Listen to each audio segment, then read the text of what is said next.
मुझसे प्रायः ये प्रश्न पूछा जाता है, क्या क्या मैं एक मसीही हो सकता हूं और चर्च नहीं जाता? ये एक ऐसा प्रश्न है जो बहुत से लोग मुझसे किसी भी कारणवश पूछते हैं, और ये रहा जवाब। हाँ, आप एक मसीही हो सकते हैं, लेकिन बढ़ते हुए मसीही नहीं। क्या मैं एक मसीही हो सकता हूं और चर्च नहीं जाता हूं? हाँ, पर आप एक बढ़ते हुए मसीही नहीं हो सकते। हमें मसीह की कलीसिया की जरूरत है। किसी ने इसे इस तरह से कहा, केंट ह्यूज, जो वीटन में एक महान चर्च कॉलेज के चर्च में पास्टर थे, बिल्कुल प्राथमिक स्तर पर आपको मसीही बनने के लिए चर्च जाने की जरूरत नहीं है, उन्होंने कहा, और घर जाने के लिए आपको शादी करने की जरूरत नहीं है। पर इन दोनों मामलों में यदि आप नहीं जाते हैं तो आपका संबंध बहुत खराब रहेगा। और यही सबसे ज्यादा महत्वपूर्ण है, इसीलिए मुझे शीर्षक पसंद है। चार्ल्स स्पर्जन, महान बैप्टिस्ट प्रचारक, ने 19वीं सदी में कलीसिया के बारे में उपदेश दिया, और यही वो शीर्षक था जो स्पर्जन ने दिया था, कलीसिया संसार की आशा। मैं असल में उस पर विश्वास करता हूं। मैं सचमुच यकीन करता हूं। अपना मिशन पूरा करने के लिए यीशु अपनी कलीसिया छोड़ गए।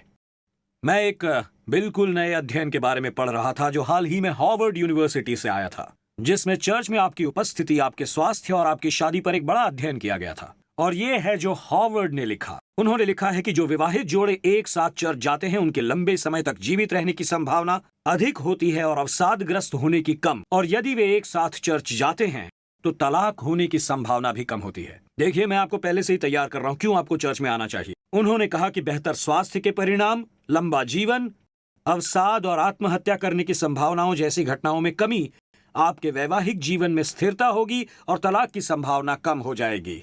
यदि आप कलीसिया जाते हैं तो इस बारे में सोचिए। यदि आप कलीसिया जाते हैं तो आप दीर्घायु होंगे, अवसादग्रस्त नहीं होंगे और संभवतः आपका तलाक नहीं होगा। कलीसिया सचमुच संसार की आशा है। यदि आप वहां जा सकते हैं जहां परमेश्वर चाहते हैं, जिसे परमेश्वर ने उन्नति, चुनौती और दृढ़ विश्वास लाने के लिए एक स्थान के रूप में स्थापित किया है। महान अपोलोजिस्ट जॉश मैकडॉवेल ने इसे इस प्रकार कहा, जब मेरे उद्धार की बात आती है तो मुझे केवल यीशु की जरूरत है। मेरे उद्धार के बाद मेरे लिए यीशु और उनकी कलीसिया ही सब कुछ है। इसे सुनिए जो उसने कहा, जब लोग प्रचार करते हैं आपको केवल यीशु की जरूरत है, तो वो आपको और मुझे चंगाई के सबसे महान स्रोतों में से एक, जो कि मसीह की कलीसिया है, उससे दूर कर देते हैं। इसे समझना हमारे लिए बहुत महत्वपूर्ण है कि मसीह की देह का पूरा प्रभाव पाने के लिए बेहतर होगा कि हम ये सुनिश्चित करें और हम जाने की चर्च आज क्या है, कलीसिया क्या है। जब आप कलीसिया को कुछ ऐसा बनाते हैं जो ये नहीं है, तो आप इसे अप्रभावी बना देते हैं। मुझसे ऐसे लोग मिलते रहे हैं, मेरे पास कभी कभी ऐसे लोग आते भी हैं जो मुझे सलाह देने की कोशिश करते हैं, और उनसे जो बड़ी बात पता चली है कलीसिया के बारे में वो ये है कि लोग बताते रहते हैं कि लोग चर्च नहीं जाते हैं, या वो महीने में 1.8 बार चर्च जाते हैं, या चर्च में दिखाई देते हैं। इसलिए वो एक रविवार जाते हैं, दूसरे नहीं जाते, एक रविवार जाते हैं, दूसरे नहीं जाते। तो वो मुझे ये सब रणनीति बता रहे थे कि आपको 1.8ers के लिए ये है जो करना होगा, और इसलिए आप उनकी मदद कीजिए। यदि वे चर्च नहीं आ रहे हैं तो आप उनके लिए ये कीजिए। और अचानक मुझे महसूस होने लगा, आपने गलत चीज डायग्नोस की है। हो सकता है आप 1.8ers को सुधारने का प्रयास कर रहे हो, जहां चर्च दरअसल वो है जिसे मदद की जरूरत है। क्योंकि यदि हम एक ऐसे स्थान पर हैं जहां मसीह की उपस्थिति है, जहां परमेश्वर आते हैं और जहां चंगाई है, और परमेश्वर इस स्थान पर हैं, तो क्या मैं आपको बता सकता हूं, 1.8ers नहीं आएंगे। लोग स्वतंत्रता, मुक्ति पाने के लिए आएंगे और परमेश्वर उन्हें मुक्त करने में सक्षम है। और दोस्तों, बजाय आगे बढ़कर यह कहने के कि खैर यदि आप नहीं आना चाहते हैं तो आने की जरूरत नहीं है, यदि आप मुझसे कह रहे हैं कि यदि मैं चर्च में आया तो मैं कम उदास होता हूं, वैवाहिक जीवन में स्थिरता आती है और अधिक खुश होता हूं, मुझे मेरे जीवन में अधिक आनंद मिलता है, तो मैं कह रहा हूं सप्ताह के हर दिन दरवाजे खोलिए। मैं परमेश्वर के घर में रहना चाहता हूं और मैं देखना चाहता हूं कि परमेश्वर क्या करना चाहते हैं। इसलिए यह इतना महत्वपूर्ण है। चर्च का अधिकांश हिस्सा नाटकीयता में चला गया है, लाइफ बोर्ड के बजाय शो बोर्ड चला रहा है, जीवंत अनुभव के बजाय प्रदर्शन का मंचन कर रहा है, ईश्वरीय भक्ति के रूप में, जबकि हमारे पास सामर्थ नहीं। ऐसा नहीं है। मैं चाहता हूं कि परमेश्वर की सामर्थ आए और आज लोगों को मुक्त कर दे। मैं चाहता हूं कि परमेश्वर की सामर्थ आज यहां हो। मुझे बस ये कहना है कि कलीसिया ऐसी नहीं है, कलीसिया ऐसी नहीं है। मैं चाहता हूं, मैं बस इसे वैसे कहना चाहता हूं। दोस्तों, इसे सुनिए, हम कर चुके हैं। मैं पहले ही ए और बी के बारे में बात कर चुका हूं और मैं मुसीबत में हूं, और हमारे पास 23 और अक्षर बचे हैं। तो जब तक ये खत्म होता है, देखते हैं परमेश्वर क्या करते हैं। नंबर 1, कलीसिया क्या नहीं है? कलीसिया नाइट क्लब नहीं है। ये किसी आरामदायक जगह जैसी नहीं है, इसलिए लोगों बड़ी आसानी से हम इसे बना सकते हैं। ये विकल्प नहीं बन जाती। कलीसिया सांसारिक जीवन शैली का विकल्प नहीं है। यह आपके पूर्व जीवन के बदले में कोई विकल्प नहीं है। कलीसिया विरोधाभासी है, यह विपरीत है। ये जाने की जगह नहीं है जिसे आप एक तरह से बस कहते हैं मैं वहां जाता हूं और मुझे जो चाहिए वो मिल जाता है। ये वहां जाना इसलिए है क्योंकि परमेश्वर ने हमारा जीवन बदल दिया है। हम ऐसे लोगों की तलाश कर रहे हैं जो कृतज्ञता के साथ आए और कहें, सुनिए मैं यहां हूं क्योंकि परमेश्वर स्तुति करने के योग्य हैं और परमेश्वर भक्ति करने के योग्य हैं। कलीसिया सिद्ध लोगों का हॉल ऑफ फेम नहीं है जहां हर कोई सफलता पाता है। हम सबकी समस्याएं हैं। वो मुझे बताते हैं, कहते हैं कि जैसे आप नहीं समझते हैं मैं एक बेकार परिवार से हूं। हम सभी बेकार परिवार से हैं।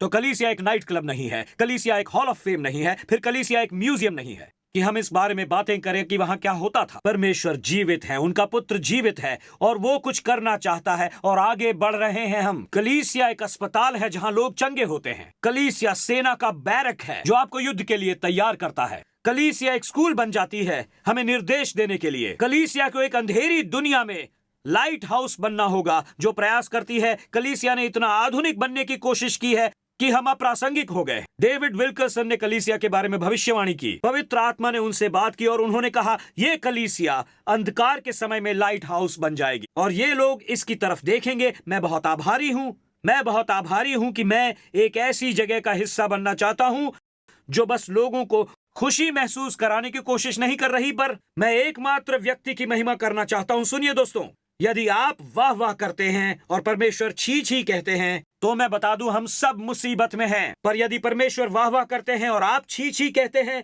तो मैं आपको बता दूं हम सब बढ़िया कर रहे हैं। मैं बस इतना सुनना चाहता हूं कि बढ़िया है अच्छे और वफादार सेवक। कलीसिया असल में संसार की आशा है। मैं एक प्रभु सेवक को सुन रहा था जो एक स्थानीय मीटिंग में खड़ा हुआ था, संक्षिप्त वक्तव्य देने रोटरी क्लब में। कमरे में चारों ओर वो घूम रहे थे और उन्होंने कहा तुम क्या करते हो, और किसी को नहीं पता था कि उनके शहर का वो स्थानीय पास्टर था। इसलिए उन्होंने इस ऑर्गेनाइजेशन के साथ थोड़ी मस्ती करने का फैसला किया। उन्होंने कहा मैं एक वैश्विक एंटरप्राइज से जुड़ा हुआ हूं। दुनिया के हर देश में हमारी शाखाएं हैं। धरती पर लगभग हर संसद, हर बोर्ड रूम में हमारे प्रतिनिधि हैं। हम प्रेरणा और व्यवहार परिवर्तन के क्षेत्र में हैं। वो कहता है हम अस्पताल, फीडिंग स्टेशन, संकटकालीन गर्भावस्था केंद्र, विश्वविद्यालय, पब्लिशिंग हाउस और नर्सिंग होम चलाते हैं। हम जन्म से लेकर मृत्यु तक अपने ग्राहकों की देखरेख करते हैं। हम लाइफ इंश्योरेंस और फायर इंश्योरेंस के क्षेत्र में हैं। हम आत्मिक हृदय प्रत्यारोपण करते हैं। हमारे मूल व्यवस्थापक के पास धरती की सभी अचल संपत्ति के साथ आकाश गंगाओं और नक्षत्रों का स्वामित्व भी है। वो जानता है कि हर चीज हर जगह रहती है। हमारा प्रोडक्ट मांगने पर मुफ्त में दिया जाता है और वो इसे इस तरह से समाप्त करता है। हमारे सीईओ का जन्म एक छोटे से शहर में हुआ था। बढ़ई का काम करता था वो। उसके परिवार ने उसे गलत समझा। उसके शत्रु उससे नफरत करते थे। वो पानी पर चला, बिना किसी सुनवाई के मौत की सजा सुनाई गई। वो मुर्दों में से जी उठा और मैं हर दिन उससे बात करता हूं। ये यीशु मसीह की कलीसिया है। यही वो कलीसिया है जिसका मैं हिस्सा बनना चाहता हूं। मैं हर दिन उससे बात करना चाहता हूं। कलीसिया दुनिया की आशा है। चारों सुसमाचारों में कलीसिया शब्द यीशु के मुंह से सिर्फ 2 बार निकला, सिर्फ 2 बार, मत्ती 16 और मत्ती 18 में, और दोनों बार ये एक लड़ाई के संदर्भ में था। इसे सुनिए। उन्होंने कहा कि 2 बातें होंगी और मुझे इस पर विश्वास है। 2 चीजें कलीसिया से लोगों को दूर रखती है और यह है धोखा और अपराध। धोखा और अपराध। यीशु हमें बता रहे थे कि एक बाहर से आएगा और एक अंदर से। इसे सुनिए। मत्ती 16 में यीशु ने 2 बार कलीसिया शब्द का प्रयोग इस संबंध में किया था कि अधोलोक के द्वार इसके खिलाफ प्रबल नहीं होंगे, पर साथ साथ ये भी कि कलीसिया में अपराध होगा। मत्ती 18 में जब भाई एक दूसरे के विरुद्ध झगड़ने लगते हैं, एक दूसरे के दुश्मन बन जाते हैं, और ऐसा लिखा है ये ठीक इसी स्थान पर होगा और हम कुछ ही क्षणों में इसके बारे में बात करेंगे। उसने कहा कि आप पाएंगे कि लोगों को कलीसिया से दूर रखा जाएगा, ये चाहे अधोलोक से हो या विश्वासियों के बीच होने वाले आंतरिक संघर्ष से हो। यदि अधोलोक कलीसिया के इन दरवाजों से अंदर नहीं जा सकता है तो अधोलोक को इससे अधिक प्रसन्नता नहीं होगी और अपना एजेंडा निर्धारित करने और एक धोखे के तहत जीने के लिए प्रेरित करेगा जो आना शुरू हो जाएगा। और इसीलिए यीशु इतने महत्वपूर्ण थे क्योंकि कलीसिया वास्तव में आज अपना रास्ता भटक गई है।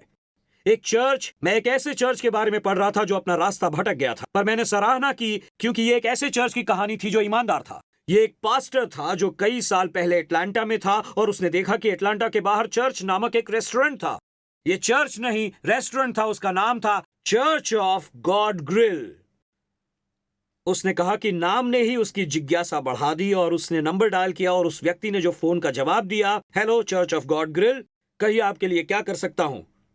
तो पास्टर ने पूछा, उसने कहा रेस्टोरेंट का इतना सामान्य नाम कैसे? और ये है जो उन्होंने कहा, हमारा यहाँ एक छोटा सा मिशन था और बिलों को चुकाने में हमने मदद करने के लिए रविवार को चर्च के बाद चिकन डिनर बेचना शुरू कर दिया क्योंकि कोई भी नहीं आ रहा था। लोगों को उनकी सर्विस से ज्यादा चिकन पसंद है और इसीलिए आखिरकार हमने चर्च में कटौती की और चिकन बेचना शुरू कर दिया और अंत में हमने चर्च बंद कर दिया और चिकन डिनर बेचने के लिए हमने नाम रखा चर्च ऑफ गॉड ग्रिल।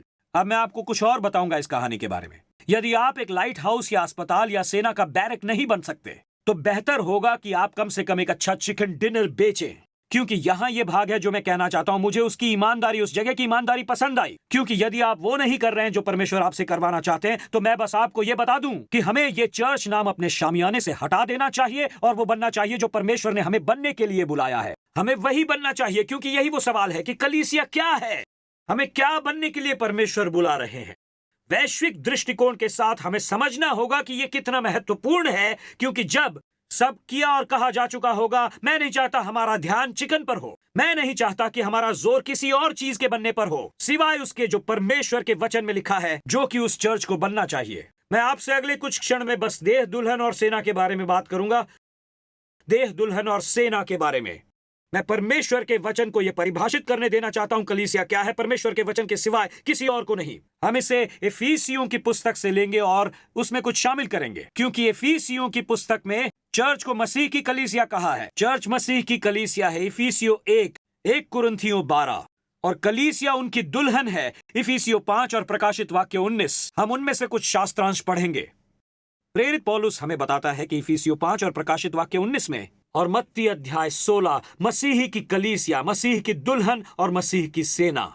तो चलिए अगले कुछ क्षणों के लिए इस पर नजर डालते हैं, देखते हैं प्रेरित पौलुस का क्या कहना है। वो क्या देखना शुरू करता है जिसके लिए हम यहाँ हैं इस समय। देखते हैं कि आपको क्या बनना चाहिए और मुझे क्या बनना चाहिए। वे जो देख रहे हैं, चाहे आप मैडागास्कर से देख रहे हो या घाना से या फिलीपींस से या हांगकांग या ताइवान से या चीन से या रूस से देख रहे हो, मैं चाहता हूं कि आप विश्वास करें कि यीशु की कलीसिया किसी बिल्डिंग या किसी जिप कोड से बहुत बड़ी है, और ये कि वो दुल्हन है, ये मसीह की कलीसिया है और ये मसीह की सेना है।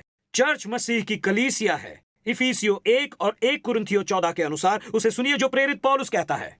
उसने कहा कि वो यीशु सब कुछ उसके पांव तले कर दिया और सब वस्तुओं पर शिरोमणि ठहराकर कलीसिया को दे दिया। ये उसकी देह है और उसी की परिपूर्णता है जो सब में सब कुछ पूर्ण करता है। ये उसकी देह है। इसमें लिखा है हम उसकी पूर्णता बन जाते हैं जो व्याप्त होने लगती है और सब में सब कुछ पूर्ण कर देती है। मसीह की कलीसिया होने का क्या मतलब है? संक्षेप में सरलता से कहा जाए तो आप और हम जो दुनिया भर में लोग हैं, आज हम यीशु का हाथ और पैर हैं। हम प्रधान की देह का विस्तार हैं, जिसे मसीह का मन निर्देशित करता है कि हम कहां जाना शुरू करें। हम प्रधान की देह का विस्तार हैं, वो हमें निर्देशित करते हैं। इसलिए एकता, सुनिए, चर्च मसीह की देह के लिए एकता बहुत ही महत्वपूर्ण शब्द है। देह स्वतंत्र रूप से प्रभावी नहीं हो सकती है। आप इसे अकेले नहीं कर सकते हैं। इसके बारे में इस तरह से सोचिए, क्या आप इसके लिए तैयार हैं? एक हवाई जहाज बनाया गया है, ये रहा। एक हवाई जहाज बनाया गया है 100% नहीं उड़ने वाले पुर्जों से, 100% ना उड़ने वाले पुर्जे।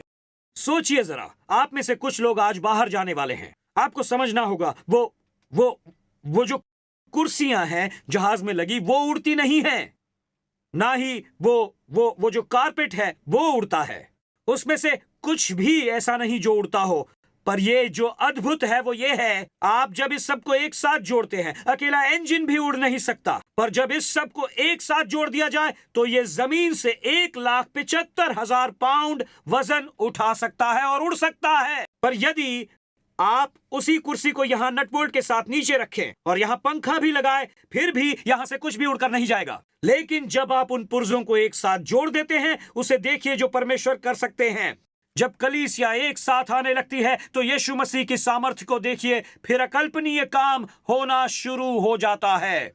यही प्रेरित पौलुस कहता है जब आप हवाई जहाज के पुर्जों को अलग करने की कोशिश करते हैं। 1 कुरिन्थियों 12 में वो कहता है, क्योंकि जिस प्रकार देह तो एक है लेकिन उसके अंग बहुत से हैं, और उस एक देह के सब अंग बहुत होने पर भी सब मिलकर एक ही देह है, उसी प्रकार मसीह भी है। क्योंकि एक ही आत्मा के द्वारा एक देह होने के लिए हमने बपतिस्मा लिया, क्या यहूदी क्या यूनानी, चाहे दास हो या स्वतंत्र, हम सबको एक ही आत्मा पिलाया गया है। क्योंकि देह में एक ही अंग नहीं, बहुत से अंग हैं, पर इन सबको एक साथ लाना है, और यही है जिसे हमें समझना होगा। आप ये नहीं कह सकते कि मैं परमेश्वर से प्रेम करता हूं पर कलीसिया से प्रेम नहीं करता। आप ऐसा नहीं कह सकते, आप ऐसा नहीं कर सकते, क्योंकि आपको उससे प्रेम करना होगा जिससे यीशु प्रेम करते हैं, और यीशु अपनी देह से और अपनी कलीसिया से प्रेम करते हैं। देखिए, मैं इसे इस तरह समझाना चाहूंगा। अपनी कलीसिया से आप कैसे प्रेम करेंगे? समझिए, आप जो कुछ भी मेरे बारे में जानते हैं मेरे शरीर के द्वारा जानते हैं, चाहे मैं क्या बोल रहा हूं, मैं कहां जाता हूं, क्या आचरण करता हूं, आप मेरे भौतिक शरीर के माध्यम से मुझे जानते हैं कि असल में मैं कौन हूं। देखिए, शरीर से पता चलता है कि दरअसल व्यक्ति कौन है, और अविश्वसनीय बात यह है कि यीशु किसी भी तरह से चाहते थे कि चर्च उनके मिशन को पूरा करे। संसार यीशु को कैसे जानता है? उनकी देह के माध्यम से। ये उन सभी लोगों का इस्तेमाल करके होगा जो इस स्थान पर हैं, इसलिए खतरा है। सुनिए, खतरा किसी भी स्थान, किसी भी चर्च की अलग से बड़ाई करने के और ना कि उस व्यक्ति के लिए है जिसकी हम बड़ाई करना चाहते हैं। इससे ऊपर उठिए। लक्ष्य बड़ाई करना नहीं है। हम ये करते हैं, हम इस संगीत के लिए जाने जाते हैं, हम इस तरह के उपदेश के लिए जाने जाते हैं, हम स्थान के लिए जाने जाते हैं, हम इस स्थान पर सभा करने के लिए जाने जाते हैं, हम अपने डिनोमिनेशनल टाइटल के लिए जाने जाते हैं। दोस्तों, कुछ भी नहीं। यदि आप अपने चर्च को कभी भी आगे नहीं बढ़ने देना चाहते हैं तो एक हिस्से के लिए जाने जाएं, ना कि यीशु मसीह के व्यक्तित्व के लिए, क्योंकि यीशु ही है जो उन हिस्सों को एक साथ लेकर आते हैं। देखिए, देह का अपना कोई एजेंडा नहीं हो सकता, मस्तिष्क ही है जो हमें उसे जानना और उससे परिचित करना सिखाता है। देखिए, प्रभावी होने के लिए शरीर को एक साथ काम करना होगा। तो जब कोई एक ही हिस्सा, चाहे वो ऊपर हो या क्वायर में हो, इस स्थान पर हो या कहीं और हो, यदि एक ही हिस्सा अपना एजेंडा सेट करेगा तो कुछ खतरनाक होने वाला है। सुनिए इसे। यदि सारी देह आंख की होती तो सुनना कहां से होता? यदि सारी देह कान की होती तो सूंघना कहां से होता? परंतु सचमुच परमेश्वर ने अंगों को अपनी इच्छा के अनुसार एक एक करके देह में रखा है। यदि वे सब एक ही अंग होते तो देह कहां होती? परंतु अब अंग तो बहुत से हैं, परंतु देह एक ही है। एक देह। आंख हाथ से नहीं कह सकती कि मुझे तेरा प्रयोजन नहीं, या सिर से ये कि मुझे तेरा कोई प्रयोजन नहीं। हमें प्रत्येक अंग की जरूरत है उसे करने के लिए जो परमेश्वर चाहते हैं हम करें। यही देह करती है। सुनिए, ये स्वाभाविक रूप से होता है और ये भौतिक रूप से भी होता है। मेरा मतलब, जरा सोचिए इस बारे में, बस एक पल के लिए सोचिए। यदि मैं अपने पैर या अपने पैर के अंगूठे को यहीं इस धातु के निचले हिस्से से ठोकर लगा दूं इस टेबल के साथ जोर से, तो मेरे पैर का अंगूठा नहीं चिल्ला रहा, मेरे पैर का अंगूठा बात नहीं कर रहा। जाने दो जो हुआ। शरीर के काम करने के ढंग को देखिए। यदि मुझे ठोकर लगती है तो अचानक मेरे पैर का अंगूठा मेरे दिमाग को बताता है कि अपने मुंह से कहो, वो भी चिल्ला चिल्ला कर कहो, यीशु मेरी मदद करो। फिर मेरा दिमाग कहता है कि अपने दाहिने पैर को भी बताओ कि तैयार रहे। वो तैयार रहे क्योंकि इस पर और अधिक अतिरिक्त भार डाला जाएगा, क्योंकि मैं इस पैर को इधर उधर पटकने वाला हूं। इस पर भार आएगा। इसलिए इस बीच जब आप इसे पकड़ रहे हैं तो हाथ तैयार हो रहा है आपके अंगूठे को यहां पकड़ने के लिए, और दूसरा पैर कूदने के लिए तैयार है। इसलिए प्रभावी ढंग से इसे करने के लिए आपको चीखना होगा, इन हाथों को यहां इस हिस्से को पकड़ना होगा और इस पैर को ऊपर नीचे उछलना होगा। यानी कि प्रभावी ढंग से अपने अंगूठे को दबाने के लिए मुझे चीखना होगा, मुझे सभी हिस्सों को एक साथ लाना होगा। अकेले पैर का अंगूठा ये नहीं कर सकता, पर मुझे वो करने के लिए जो मुझे करना चाहिए, हमें एक साथ जुड़ना है और कहना होगा, परमेश्वर, हम यहां ये करने के लिए तैयार हैं जो आप हमसे करवाना चाहते हैं, वो भी कलीसिया के रूप में एक साथ। कुछ समय पहले फोर्डहैम ग्रेड अतीत का एक न्यूज एंकर चार्ल्स ऑसगुड ने 2 महिलाओं की कहानी बताई जो एक स्वास्थ्य लाभ केंद्र में रहती थीं। उनमें से प्रत्येक को एक भयंकर आघात का सामना करना पड़ा। सुनिए, सभी सुनिए, संगीतकार सुनिए। मार्गरेट को दौरा पड़ा जिससे उसका बायां हिस्सा सुन्न हो गया। वो अपना बायां हिस्सा नहीं हिला सकती थी, कुआ मार गया। रूथ को दौरा पड़ा और वो अपना दाहिना हिस्सा नहीं हिला सकती थी। और आश्चर्य की बात यह है कि वो दोनों निपुण पियानो वादक थी जिन्होंने फिर कभी पियानो बजाने की आशा छोड़ दी थी। तो स्वास्थ्य लाभ गृह के डायरेक्टर, उन्हें एक विचार आता है। उन्होंने कहा, यह है जिसे मैं करूंगा।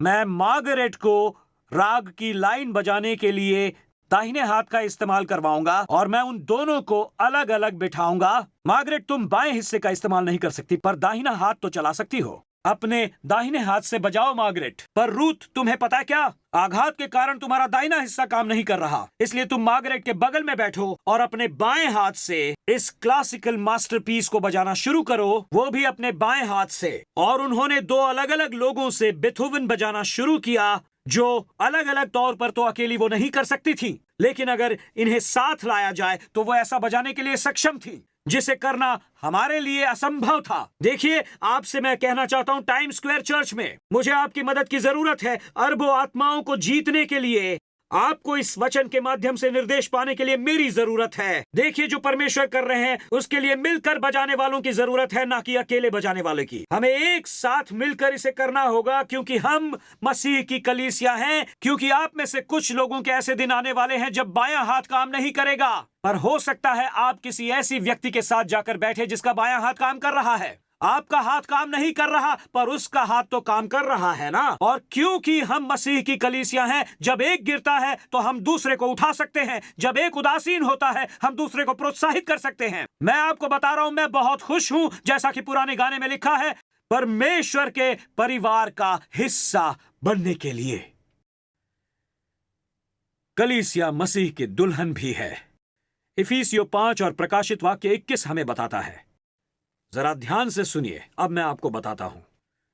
मैं सेवकाई में 40 से ज्यादा वर्षों से हूं। मैंने बहुत सी वैवाहिक सलाहें दी हैं। क्यों? क्योंकि जब आप एक ही घर में रहने वाले 2 बिल्कुल अलग लोगों के साथ बैठते हैं तो दूसरे व्यक्ति को बदलने की कोशिश कर रहे हैं, जो दूसरे व्यक्ति को बदलने की कोशिश कर रहे हैं। 40 से ज्यादा वर्षों में मैंने बहुत से परामर्श दिए हैं। मैं आपको अपने वैवाहिक जीवन की सबसे मूर्खतापूर्ण बात बताना चाहता हूं। सिंडी और मेरी शादी हो चुकी है। हम आज भी इस बात पर हंसते हैं। असल में जब भी हम उस एयरपोर्ट या उस रेस्टोरेंट को देखते हैं हम हंसते हैं। हमारी शादी को बस 1 साल से भी कम समय हुआ था और हम पीटरबर्ग हवाई अड्डे से जा रहे हैं और हम सबोरोज पिज्जा पर रुके। और मैं शादी के 10 महीने बाद ही सिंडी को उसकी सभी गलतियां बताना चाहता था जो वो उस समय कर रही थी, लेकिन मैं एक पास्टर था इसलिए ऐसा कर नहीं पाया। पर फिर मुझे एक तरकीब सूझी।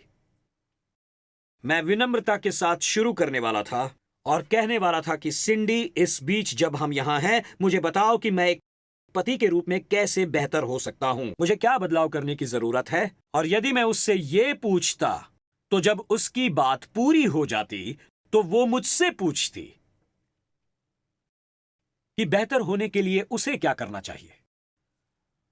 हम पिट्सबर्ग हवाई अड्डे पर बैठ गए। मैंने कहा, तुम्हें क्या लगता है? और यकीन मानिए उसके पास एक लिस्ट थी और उसने उसे पढ़ना शुरू किया। तुम्हें ये करना चाहिए, तुम्हें वो करना चाहिए, तुम्हें ऐसे होना चाहिए, तुम्हें वैसे होना चाहिए। और ये सब बोलने के बाद उसने पिज्जा खाया। उसने कभी भी उसने पलटकर मुझसे ये नहीं पूछा कि मैं क्या करूं, क्योंकि यहां यही था कि परमेश्वर इतने भले क्यों हैं। क्योंकि मुझे खुद को बदलने में कोई दिलचस्पी नहीं थी।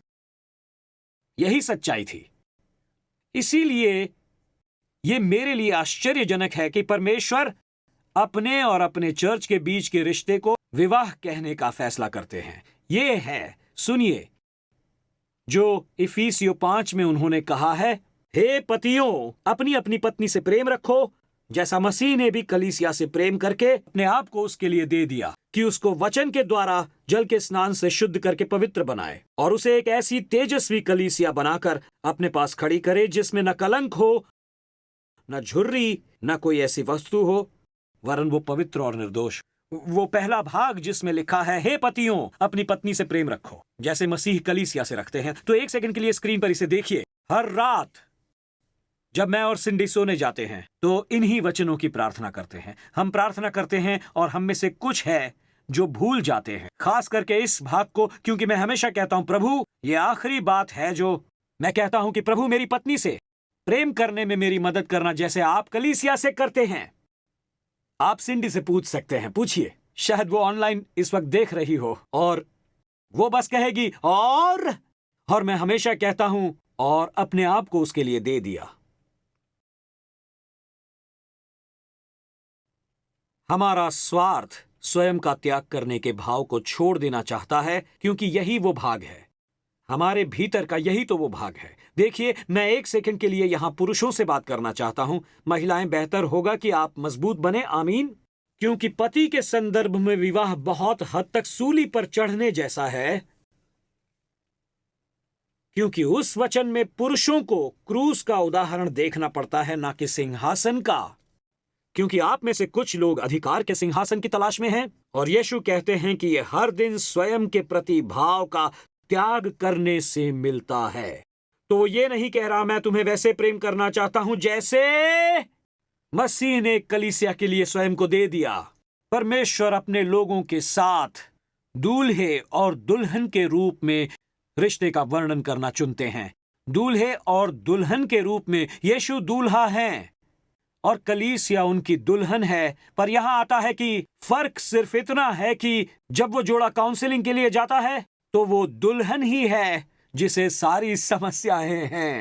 मैं आप सभी को बता दूं और आपको यह समझने की जरूरत है कि जब यीशु और कलीसिया काउंसलिंग के लिए जाते हैं तो उस जोड़े में दूल्हे को कोई समस्या नहीं है, ये दुल्हन ही है जिसे सारी समस्याएं हैं। मैं आपको बस इसे बताना चाहूंगा, यदि दो मनुष्य सहमत ना हो तो वो क्या एक साथ चल सकते हैं? देखिए, कलीसिया को मसीह के साथ एकता में चलने के लिए उन्हें मसीह से सहमत होना होगा, ना कि मसीह को आपसे सहमत होना होगा। ये मसीह नहीं है जो आपकी जीवन शैली के साथ सामंजस्य बैठाएंगे। यही खतरा है जो हो रहा है। खतरा यह है कि यदि हमें वो पसंद नहीं है जो इस वचन में लिखा है, यदि हमें वो पसंद नहीं है जो दूल्हा यानी यीशु कहते हैं, तो फिर हमें मरने के लिए क्रूस दिया गया है, सूली पर चढ़ना होगा। यहां मैं आपको बता दूं, मैं आप सभी विवाहित जोड़ों की मदद करने वाला हूं और ये कलीसिया के लिए भी बहुत सही रहेगा। मैं आपको देने जा रहा हूं 40 वर्षों के वैवाहिक काउंसलिंग के बाद वैवाहिक समस्याओं के 3 प्रमुख मुद्दे। आपके लिए ये रहे 3 प्रमुख मुद्दे। नंबर 1, स्वार्थ। नंबर 2, खुदगर्जी। नंबर 3, जी हां, आपने बिल्कुल सही कहा, स्वार्थ, अपने लाभ की इच्छा रखना। और यही यीशु की दुल्हन के लिए भी लगता है। आप कल्पना कर सकते हैं यदि यीशु उनकी दुल्हन के साथ वैवाहिक काउंसलिंग के लिए जाएं, क्योंकि समस्या यीशु की नहीं है। कुछ लोग चर्च से इतने निराश हो जाते हैं और वो चर्च छोड़ना चाहते हैं। इस कारण से वो छोड़ना चाहते हैं। पर ये सुनो, मेरा लोगों के साथ कुछ भी सामान्य नहीं, ओके?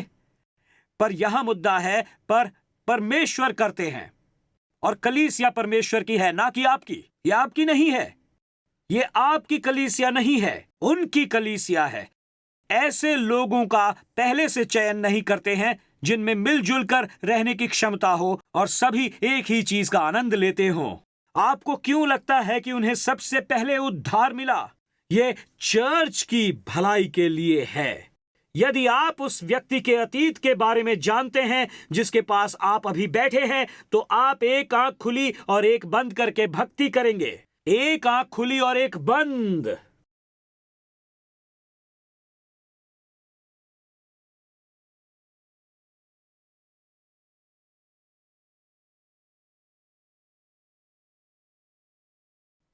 बस एक पल के लिए अपने बगल वाले व्यक्ति को देखिए और अपनी भौहें उठाइए।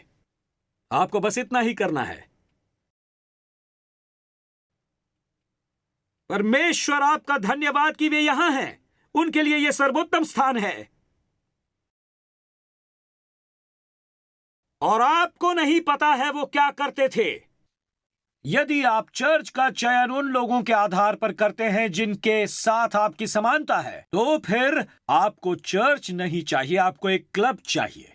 आप यही चाहते हैं। आप सभी प्रकार की हार्ली की सवारी चाहते हैं और फैंटेसी फुटबॉल देखना चाहते हैं। लेकिन यदि आप ऐसी जगह चाहते हैं जो पापियों से भरी हो, तो मसीह की कलीसिया में आज आपका स्वागत है। परमेश्वर के घर में आपका स्वागत है। आज हम में यही समानता है। सुनिए, कलीसिया समान हितों वाले लोगों से बना हुआ एक स्वाभाविक समुदाय नहीं है। हम एक आत्मिक समुदाय हैं जिन्हें आज यीशु मसीह के अनुग्रह से उद्धार मिला है। जी हां, यही हैं हम। अब यदि आप जानना चाहते हैं कि यह कैसे काम करता है, तो मुझे आपको यह दिखाना होगा। मेरे बारे में नहीं है, यह परमेश्वर के बारे में है जो लोगों के जीवनों को उद्धार दे रहे हैं। सुनिए मत्ती अध्याय 10। इसे समझाने का सबसे बेहतर तरीका है कि यीशु अपनी दुल्हन को कैसे एक साथ रखते हैं। यह करने के लिए मुझे आपको दो समूहों के नए नियम के लोगों के इतिहास के बारे में बताना होगा। दो कट्टरपंथियों को। मैं आपको दो कट्टरपंथियों और चुंगी लेने वालों का जल्दी से इतिहास बताना चाहता हूं। नए नियम में चुंगी लेने वाले यहूदी थे जो यहूदी भाइयों से रोमन साम्राज्य के लिए चुंगी वसूलते थे। वो ये करते थे रोमन साम्राज्य के लिए। वो अपने ही लोगों से अतिरिक्त चुंगी वसूल कर अपना जीवन यापन करते थे ताकि वे रोमियों की जेब भर सके और अपनी जेब भर सके। तो इन लोगों में इतना भयानक क्या था कि उन्हें गद्दार माना गया। वे कह रहे हैं रोमी आए और अधिकार कर लिया और अब आप उनके लिए काम कर रहे हैं, क्योंकि वो न केवल अपने लोगों से अधिक पैसा ले रहे थे बल्कि वो बहुत अधिक पैसा ले रहे थे और अपनी जेबें भी भर रहे थे। अब कट्टरपंथी लोग दिलचस्प थे। कट्टरपंथी लोग कट्टर ईमानदार थे। वे मूल रूप से धर्म के नाम पर पूर्व के रोमियों के खिलाफ आतंकवादी गतिविधियों को अंजाम देते थे और वो चुंगी लेने वालों से नफरत करते थे। तो कट्टरपंथी आतंकवादी थे और चुंगी लेने वाले गद्दार थे। आपने सही सुना, चुंगी लेने वाले गद्दार थे। अब यदि आप इन दोनों को किसी वर्शिप सर्विस में एक साथ रखते हैं तो वो कहलाएगी 911। मैं आपको बता रहा हूं, यह कारगर नहीं होगा। मैं आपके लिए एक चर्च के बारे में पढ़ने वाला हूं जो इसके लिए तैयार है। यीशु ने अपने 12 चेलों को अपने पास बुलाकर उन्हें अशुद्ध आत्माओं पर अधिकार दिया कि उन्हें निकालें और सब प्रकार की बीमारियों और सब प्रकार की दुर्बलताओं को दूर करें। अब 12 प्रेरितों के नाम ये हैं। पहला शिमोन जो पतरस कहलाता है, और उसका भाई अंद्रियास, जब्दी का पुत्र याकूब और उसका भाई यूहन्ना, फिलिपुस और बर्तुलमै, थोमा और महसूल लेने वाला मत्ती, ओ गद्दार, हल्फे का पुत्र याकूब और तद्दे, और शमौन कनानी और यहूदा इस्करियोती। सुना आपने, शमौन कनानी और यहूदा इस्करियोती, जिसने उसे पकड़वा भी दिया। यीशु ने शिष्यों की सूची में एक चुंगी वसूलने वाले और एक कट्टरपंथी को एक साथ रखा। सीरियसली? सिमन कट्टरपंथी और मत्ती चुंगी लेने वाले को यूजीन पीटरसन, जिसने नए नियम की व्याख्या की और कहा कोई भी मसीही केवल बच्चा नहीं है, इसलिए आप ये चुन नहीं सकते कि आप अपनी टीम में किसे रखना चाहते हैं। यीशु के बारे में मुझे जो पसंद है वो ये कि उन्होंने सूची में ये नहीं लिखा कि पतरस एक मछुआरा है, अंद्रियास मछुआरा है, यूहन्ना मछुआरा है, सिमोन। लेकिन ऐसे लोगों को वो चुनते हैं जो बहुत ज्यादा विपरीत नहीं हो सकते हैं, क्योंकि हमारी प्रवृत्ति उन लोगों के साथ घूमने की है जिन्हें हम पसंद करते हैं और जो हमारे जैसे हैं। लेकिन परमेश्वर उन लोगों को आपके ठीक बगल में रखते हैं जो आपको परेशान करते हैं, और कभी कभी उसी घर में जिसे आप पति कहते हैं और जिसे पत्नी कहते हैं, वहां पर भी वो दो विपरीत लोगों को लाते हैं। देखिए, ये सैंड पेपर इसी तरह काम करता है। खुरदरे किनारों को हटाने के लिए आप दो चिकने टुकड़ों को साथ नहीं लाते, क्योंकि उससे कुछ नहीं होता, बल्कि सैंड पेपर का एक टुकड़ा लेते हैं, किसी एक व्यक्ति को लेते हैं जिसमें गड़बड़ी है, और उन दोनों को एक साथ रगड़ना शुरू करते हैं, और अचानक कुछ घटित होने लगता है। आप अपने जैसे लोगों के साथ घूमने से उन्नति नहीं करते हैं। ये उबाऊ है। मैं आपको इसे बताना चाहूंगा, पर जैसे आपकी शादी ऐसे लोगों से हुई जो आपकी तरह नहीं है, कुछ शादियां जो आज यहां हैं, आप बैठे हैं, और सूजी चुंगी लेने वाली से एंथनी कट्टरपंथी का विवाह, और फिर भी उन्हें साथ रखा है। इसीलिए मेरी बात सुनिए, नौजवान और बूढ़े सभी युवकों, किसी नए चर्च की तलाश में मत जाइए। वे कहते हैं हमें नवीन चर्च चाहिए जो हमें समझे। अगली पीढ़ी को मैं आपको बताना चाहूंगा, वो चीजों को सैंड पेपर से हटाना शुरू नहीं करते हैं। और सुनिए, आप लोग जो उम्र दराज हैं, मैं उसे ढूंढने जा रहा हूं जहां वो भजन गाते हैं। वो सभी आवारागर्दी वाली बातें वगैरह वगैरह। खड़े हो जाइए, मैं आपकी बात कर रहा हूं। मुझे तो केवल भजन ही समझ में आते हैं। पता है, इस तरह के चर्च में जाइए और ये अच्छा लगने लगता है। आप सभी अगली पीढ़ी के बच्चे ऐसे चर्च में जाइए जहां कोई फटी जीन्स पहनकर, टोपी पहनकर आता है और सभी एक जैसे दिखने लगते हैं। कोई भी वहां उन्नति नहीं करता। चर्च के पास कट्टरपंथी हैं, चर्च के पास चुंगी लेने वाले हैं, क्योंकि ये यीशु की कलीसिया है, ये हमारा चर्च नहीं है। हालेलुया। ये मत कहिए कि वो व्यक्ति मुझे परेशान करता है। आप कहिए वो व्यक्ति मुझे शुद्ध करता है। यही वो करते हैं। मैंने आपकी पत्नियों से कुछ अच्छी बातें कहने के लिए कहा है। हम मसीह की दुल्हन हैं और इसलिए हमें काउंसलिंग की बहुत जरूरत है। हम मसीह की दुल्हन हैं और हमें बहुत ज्यादा काउंसलिंग की जरूरत है ताकि हम दोनों साथ चल सकें। यह बहुत ही आश्चर्यजनक है। मैं जल्दी से आखिरी मुद्दे पर आना चाहता हूं। यह बहुत ही आश्चर्यजनक है जब आप एक विवाहित जोड़े को देखते हैं जो कई दशकों से एक साथ है और आप उन दोनों को एक दूसरे के वाक्य पूरा करते हुए देखते हैं। वो बिल्कुल जानते हैं कि वो क्या सोच रहे हैं एक दूसरे के बारे में। दोनों एक दूसरे को भली भांति जानते हैं और ऐसा इसलिए होता है क्योंकि वो एक साथ सहमति से चल रहे हैं। कुछ है जो घटित होता है, वे एक दूसरे की जरूरत के अनुरूप हैं। यही होता है ठीक कलीसिया के साथ जो है मसीह की दुल्हन। हम सीखने लगते हैं कि वो कैसे बात करता है, वो क्या सोचता है। यही होता है। इसे सुनिए। पुराने नियम में, खास तौर से प्रकाशित वाक्य की पुस्तक में, दुल्हन के लिए सबसे सामर्थी वचन में से एक यहां पर है। प्रकाशित वाक्य 22:17 में सुनिए। इसमें लिखा है कि आत्मा और दुल्हन दोनों क्या कहती हैं। आत्मा और, जरा देखिए उसे, आत्मा और दुल्हन दोनों क्या कहती हैं। आपको पता है वो कह रहा है कि कलीसिया और स्वर्ग, स्क्रीन पर लगाइए इसे, धन्यवाद। कलीसिया और स्वर्ग एक समय पर एक ही बात करते हैं जब हम धर्मी संबंध में होते हैं। और ये कि कलीसिया कहती है और देह कहती है, तो सुनिए उस आखिरी बात को जो मैं कहना चाहता हूं दोस्तों। आखिरी बात जो कहनी है मुझे, तो सुनिए। वो बात कहना चाहता हूं जो आत्मा कह रही है, वो नहीं जो कोई रणनीतिकार या गुरु कहते हैं या एक डिनोमिनेशन या कुछ पास्टर्स जिसे मैंने सुना है वो कहते हैं। मैं ऐसा कुछ कहना नहीं चाहता। मैं कहना चाहता हूं जो स्वर्ग कह रहा है, और इसे उसी समय कहना चाहता हूं जो स्वर्ग ने कहा। यदि स्वर्ग कहता है आ, तो मैं कहूंगा आ। यदि स्वर्ग कहता है जा, तो मैं कहूंगा जा। और मैं वो सुनना चाहता हूं जो दूल्हा कहता है, क्योंकि हम बस मसीह की कलीसिया नहीं, हालेलुया, हम मसीह की दुल्हन हैं और परमेश्वर ने हमें यही करने के लिए बुलाया है। मैं इससे समाप्त करना चाहूंगा। कलीसिया बस एक देह नहीं, कलीसिया बस उसकी दुल्हन नहीं है, पर कलीसिया उसकी सेना है।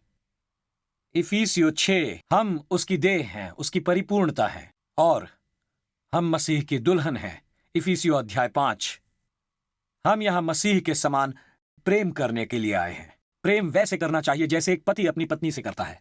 यह उसी तरह है जैसे मसीह ने कलीसिया से प्रेम किया, और हम उसकी सेना हैं। यह है इफिसियों अध्याय 6 जो पौलुस कह रहा है। वो ये है कि इफिसियों 5 की दुल्हन को इफिसियों अध्याय 6 में हथियार बांधना पड़ता है। इसलिए जैसे ही आपकी शादी हो जाए, जैसे ही शादी मसीह से हो जाए, अब आप उस शादी के गाउन में मत घूमिए। आपको जल्दी से जल्दी हथियार बांधना होगा। तो इस बीच जब आप कह रहे हैं ओ मेरी ओर देखिए, इंस्टाग्राम पिक्चर ले लीजिए, बेहतर होगा उससे दूर रहें। बेहतर होगा कि तुम उस समय कुछ हथियार बांध लो। फिर भी अगर तुम चाहती हो तो तुम लगभग 3 नैनोसेकंड तस्वीर ले सकती हो, और फिर हथियार बांधना होगा। यह एक लड़ाई है। जब मैं प्रकाशित वाक्य पढ़ रहा था तो मैं एक पास्टर के बारे में पढ़ रहा था। मैं एक पास्टर के बारे में 2री शताब्दी में, जिसे अपने उपदेश देने वाले कपड़ों के ऊपर हथियार बांधने की जरूरत पड़ी। वो चर्च है स्मरना, वही चर्च जिसके बारे में जॉन द रेवलेटर बात करता है। स्मरना, पास्टर का नाम था पॉलीकार्प, जिसे अपने याजकीय कपड़े उतारने पड़े और हथियार बांधना पड़ा। उस समय चर्च भयानक उत्पीड़न से गुजर रहा था। ये 156 ईडी की बात है। उस समय सम्राट तिबेरियुस था और वे उन्हें यही बताते थे कि वो आपराधिक था, वो बहुत मसीही विरोधी था। और वो उनसे कहा करते थे, और मैं समझाऊंगा कि क्यों रोमियो 10, 9 और 10 इतने महत्वपूर्ण हैं, और हमेशा समुद्र का उदाहरण दिया जाता है कि यीशु प्रभु हैं। सम्राट तिबेरियुस पूरी आबादी को अपनी मूर्तियों में से एक के पास ले जाता था और उन पर धूप छिड़कता था और ये शब्द कहता था, सीजर प्रभु है। क्या कहता था? सीजर प्रभु है। कुरियोस ये वही करते थे। इसीलिए जब प्रेरित पौलुस रोमियो 10 में कहता है, मैं यदि तुम उन्हें प्रभु के रूप में स्वीकार करते हो तो तुम कह रहे हो मैं मसीह कौन है इसके अधिकार को छोड़कर किसी भी और अधिकार का त्याग करता। और पॉलीकार्प ऐसा नहीं करता। उसने कहा किसी भी साल में कोई भी मसीही आकर यह नहीं करेगा। हम ये कह सकते हैं पर हमारा ये मतलब नहीं है। यह साल में एक बार होता है। जो साल में एक बार होता है उसे करने में हमें 364 अन्य दिन मिलते हैं। तो उन्होंने उसे इसे करने का एक मौका दिया।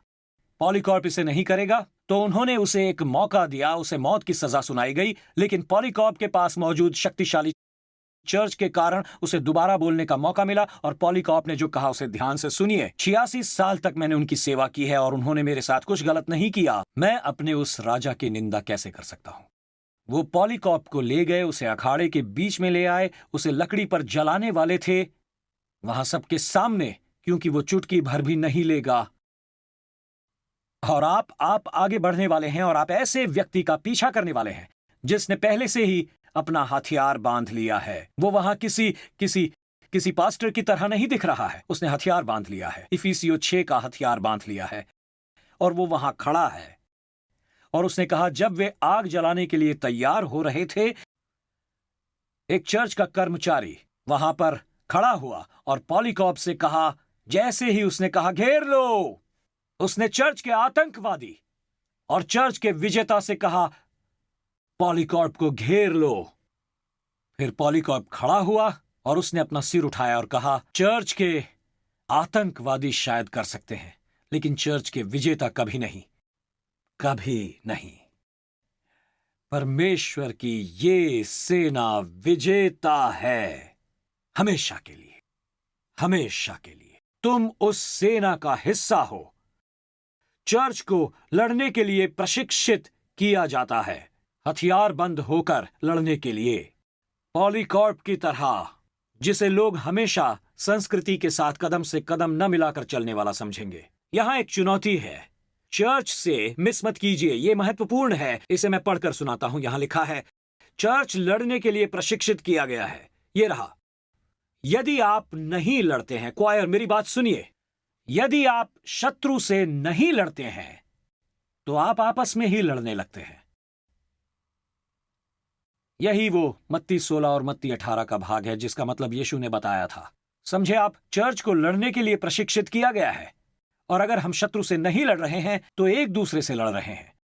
आपको पता है हम कैसे बन जाते हैं? क्या आपने कभी नौसैनिकों के समूह को युद्ध में भेजे जाने से पहले देखा है? जब उन्हें सप्ताह के अंत में पास मिलता है तो वो क्या करते हैं? एक दूसरे को मारते हैं। वो आपस में लड़ने लगते हैं। क्यों? क्योंकि उन्हें शत्रु से लड़ने के लिए प्रशिक्षित किया गया है। और यदि वे शत्रु से नहीं लड़ रहे हैं तो वो एक दूसरे को मारते हैं। और जब हम पाप के विरुद्ध नहीं लड़ रहे हैं और हम स्वार्थ के खिलाफ नहीं लड़ रहे, और हम स्वार्थ के खिलाफ नहीं लड़ रहे, ना ही जीवन की वासना के खिलाफ लड़ रहे हैं, हम उस जंजीर के खिलाफ नहीं लड़ रहे जिसने हमें जकड़ कर रखा है, तो फिर हम क्या करते हैं? हम एक दूसरे से लड़ते हैं।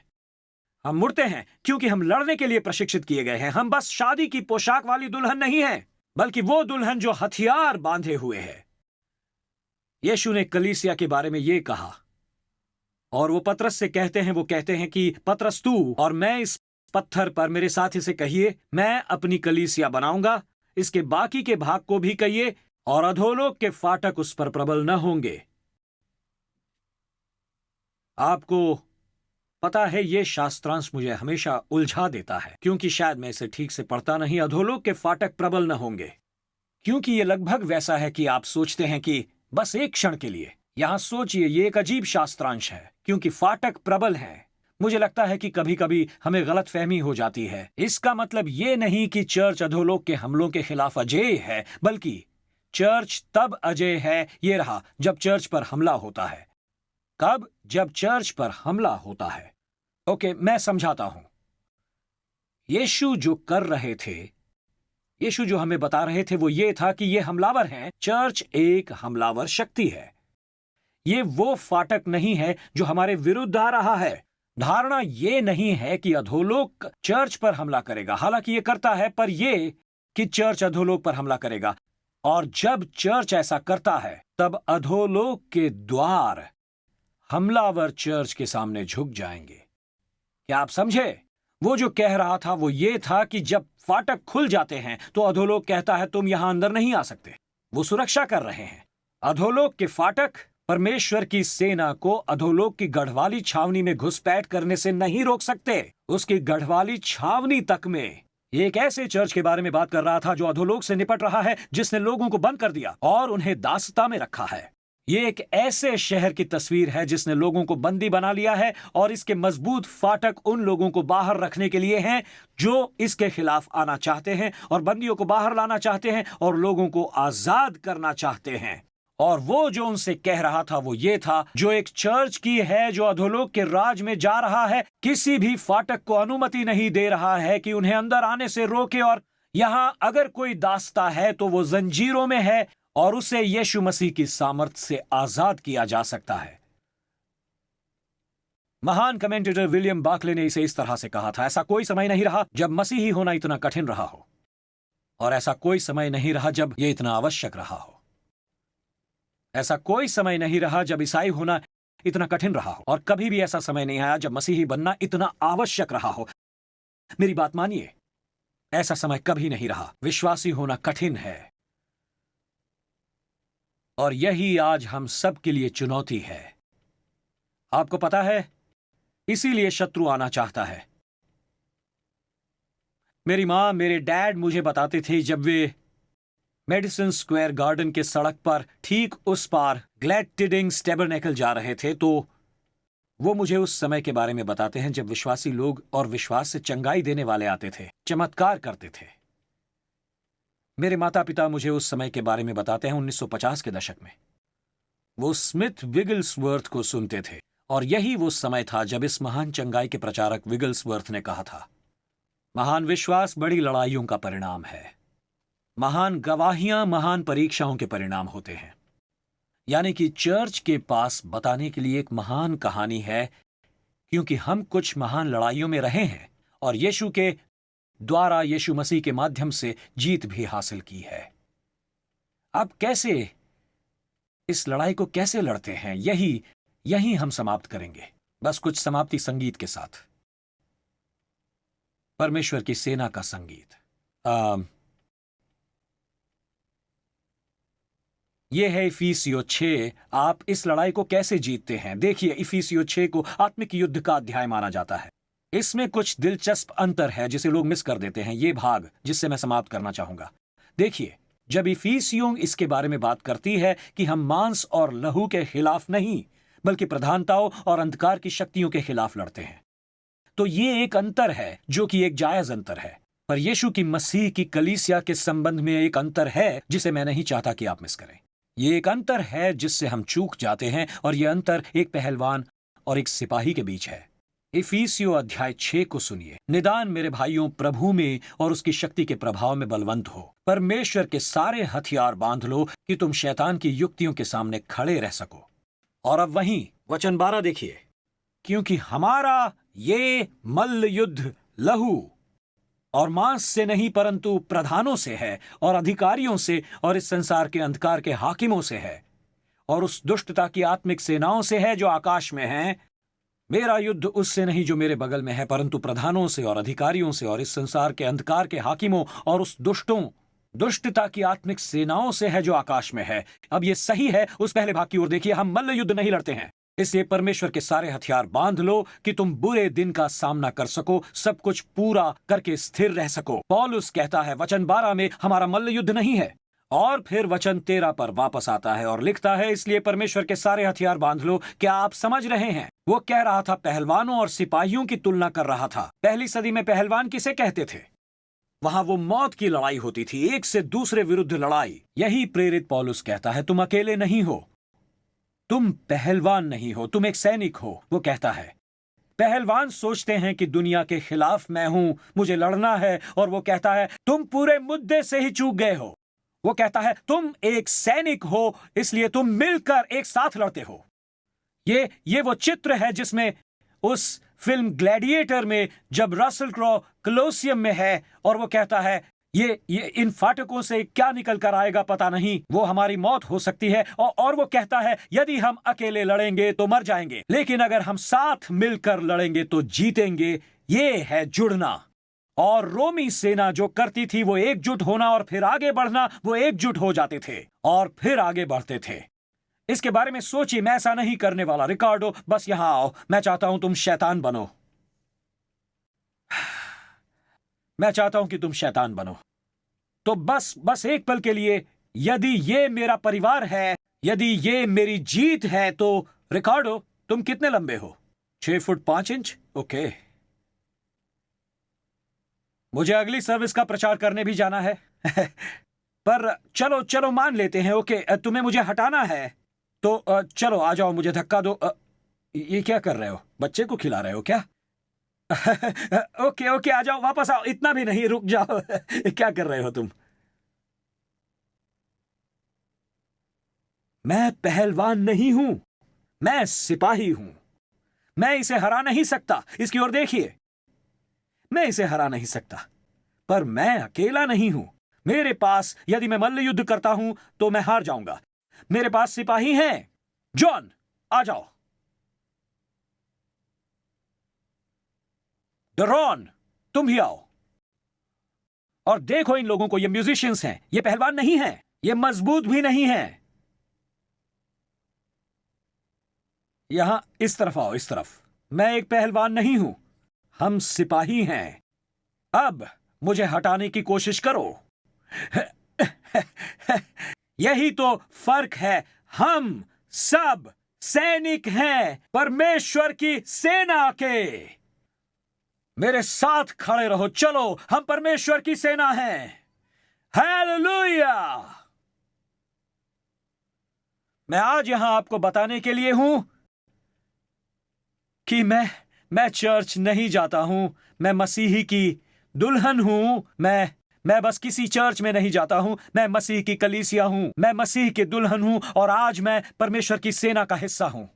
यही करने के लिए मुझे बुलाया गया है। किसी और चीज को देखना कलीसिया की दृष्टि से बहुत हीन विचार है। मैं क्लब नहीं चाहता हूं, क्लब नहीं। मुझे लोग चाहिए, उन कट्टरपंथी और चुंगी वसूल करने वालों का हिस्सा बनना चाहता हूं जो यीशु मसीह की सामर्थ में बदल गए। मैं उस स्थान का हिस्सा बनना चाहता हूं जो कहता है कि अधोलोक के फाटक हमारे विरुद्ध प्रबल नहीं हो सकते हैं।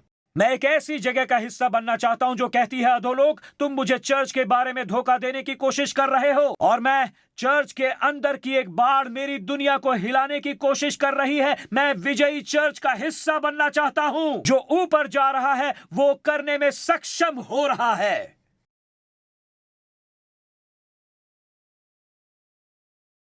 आज जब हम समाप्त करेंगे तो मैं बस पूछना चाहता हूं, समाप्त करने से पहले मैं आपसे पूछूंगा, वहां एक वचन है जो मुझे समाप्त करने से पहले, प्रार्थना करने से पहले आपको बताना है। क्या हम कर सकते हैं? मैं चाहता हूं कि आज हम एक सेना बने। तो सुनिए, मुझे पता है कि आप एक कट्टर इंसान के बगल में हो सकते हैं, एक चुंगी लेने वाले के बगल में। बस सीधे सामने देखिए, उनकी तरफ देखने की भी जरूरत नहीं है। मैं चाहता हूं कि आप सब हाथ से हाथ मिला लें, एक तरफ से दूसरी तरफ एक दीवार सी बना लें, हाथ से हाथ लॉक करके, और एक दूसरे की बांह कसकर पकड़ें। ठीक है, अपने दाहिनी ओर के व्यक्ति से कहिए, हम इसमें साथ हैं। सब एक साथ कहिए, हम इसमें साथ हैं। और अब मैं आपके लिए एक सेना के रूप में प्रार्थना करना चाहता हूं। बालकनी, मेन फ्लोर, शायद हो सकता है वहां पर कोई हो जो सेना बनना चाहता हो। आप जहां कहीं भी हो, जो भी हो, आप रिकार्डो को भी हरा सकते हैं। बस ये समझ ले कि जब आपने हाथ से हाथ मिला लिए हैं, एक दूसरे की बाहें कसकर पकड़ ली हैं, हे पिता, आज हम आपकी सेना बन गए हैं। हम आपकी सेना है। सब एक साथ बोलिए, हम परमेश्वर की सेना है। चर्च, बस कहिए हम मसीह की दुल्हन हैं। हम दुल्हन हैं जो हथियार बांधे हुए हैं। हम मसीह की दुल्हन हैं। हालेलुया। परमेश्वर, मैं प्रार्थना करता हूं कि अधोलोक के फाटक कभी भी इस स्थान के विरुद्ध प्रबल न हो, पर परमेश्वर हम आगे बढ़ रहे हैं और बढ़ रहे हैं जहां द्वार स्थापित किए गए हैं और उड़ाऊ लोग वहां फंस गए हैं, और जंजीरों में जहां लोग इस जगह पर बैठे हो सकते हैं जो किसी अपराध के लिए जंजीर में बंधे हैं। चर्च में उनके साथ जो कुछ भी हुआ उसके लिए बंधे हुए हैं। हम उन फाटकों को खटखटाते हुए कहते हैं, आज मुक्त हो जाओ। हम मुक्त हो जाएंगे, आज ही हम मुक्त होकर घर जाएंगे।